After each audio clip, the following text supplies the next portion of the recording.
फौजींच्या पूर्ण दावणीला खिलारकावचं पशुखाद्य चालू आहे. फौजींच्याकडून फीडबॅक घेऊया की कसं आहे खाद्य आपलं. फौजी कसं आहे खाद्य आपलं? माझं नाव प्रवीण विष्णू कनसे. ही सर्वांनाच माहीत आहे. खाद्याचा रिझल्ट असा आहे, माझा वळू क्षेत्राचा व्यवसाय आहे.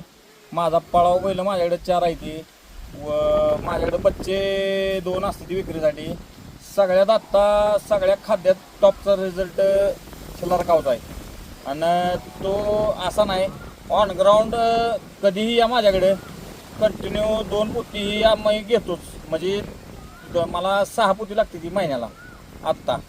तर त्याचा रिझल्ट जोपर्यंत आपण कुठल्याही गोष्टीची वापर करत नाही तोपर्यंत आपल्याला रिझल्ट नाही. तुम्ही अवश्य एक बार पोतं घ्या आणि मग मला फोन करून सांगा. आणि मला भरपूर फोन येते ती की कुठलं खाद्य वापरू, तर ह्या खाद्याशिवाय मी कुणाचं नाव सांगत नाही. नाही हा. हो, फौजी आतापर्यंत तुम्ही भरपूर खाद्य वापरले असतील, त्या सगळ्यात सरस येले. सगळ्यात सरस म्हणजे आता हे कसं आहे, मी तुमच्या म्हणजे तुम्ही आलाय म्हणून मी सांगत नाही, पण मी कोणीही आला तरी मी हेच सांगू शकतो की ह्या पोत्यासारखा रिझल्ट आत्ता कुठल्याच पोत्याला नाही.